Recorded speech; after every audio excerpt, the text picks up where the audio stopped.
আসসালামু আলাইকুম, কেমন আছেন সবাই? তো আজকে আবার একটা নতুন ভিডিও নিয়ে চলে আসলাম। আজকের ভিডিওর মধ্যে একটা ইন্ট্রো এডিট করব।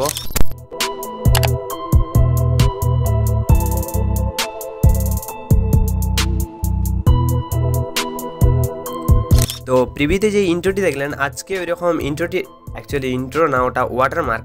মানে ব্ল্যাক স্ক্রিন ভিডিওতে এখন ওইরকম ওয়াটারমার্কটা ব্যবহার করা হচ্ছে। আর আপনিও কীভাবে আপনার আইডির নাম দিয়ে বা আপনার পেজের চ্যানেলের যাই হোক নাম দিয়ে কীভাবে ওইরকম ওয়াটারমার্কটিকে বানাবেন সেটাই আজকের এই ভিডিওতে দেখাবো। তো ভিডিওটিকে শেষ পর্যন্ত দেখতে থাকুন। তার আগে চ্যানেলে নতুন দর্শক হয়ে থাকলে চ্যানেলটিকে সাবস্ক্রাইব করে পাশে থাকা বেল নোটিফিকেশনটি অন করে রাখবেন। তো চলুন আজকের ভিডিওটি শুরু করি। তো সবার প্রথমে এই ভিডিওর ডেসক্রিপশন বক্স থেকে একটা এক্সএমএল ফাইলকে ডাউনলোড করে নেবেন। ডাউনলোড করার পর অ্যালাইট মোশনের মধ্যে ইম্পোর্ট করে নেবেন। আর কীভাবে ডাউনলোড করতে হয়, ইম্পোর্ট করতে হয়, সেই সমস্ত কিছুগুলো আপনারা জানেন, আমি আর দেখাবো না। আর যদি না জানেন তাহলে ইউটিউবে সার্চ দিয়ে দেখে নিতে পারেন। ওকে, ডাউনলোড করে ইম্পোর্ট করলে এখানে দেখতে পাবেন এরকম একটা প্রজেক্ট ফাইল। সিম্পলি এখানে একটা লেয়ার দেখতে পাবেন, লেসন বেল। এখানে শুধুমাত্র একটাই লেয়ার রয়েছে, কিন্তু আপনি যদি এই লেয়ারটিতে ক্লিক করে এডিট গ্রুপে আসেন তাহলে দেখুন কতগুলো লেয়ার। আপনাকে কিছু করতে হবে না, সিধা এখানে নিচে আসবেন।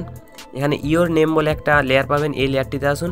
আসার পর এডিট টেক্সট, এখানে আপনি আপনার চ্যানেলের আইডির বা যা কোনো নাম লিখতে পারেন। আমি এখানে লিখে নিচ্ছি রাইট গাইস। এরপর নামটিকে অ্যাডজাস্ট করে নেবেন। আর এখানে যে আমি ফোনটা অ্যাড করেছি, এই ফোনটার নাম হচ্ছে প্লেব্যাক। আপনি এখানে যা ইচ্ছে ফোনটা অ্যাড করতে পারেন, ডিফল্ট ফন্ট, অথবা এই ফোনটা আমি আমার ডেসক্রিপশন বক্সে দিয়ে দেবো, আপনি চাইলে ইউজ করতে পারেন। এভাবে অ্যাডজাস্ট করে নেবেন।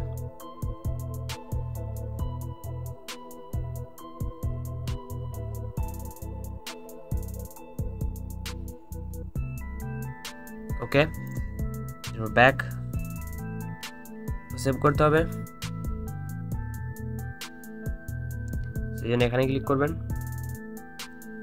এরপর এক্সপোর্ট হওয়া শুরু হয়ে গেল।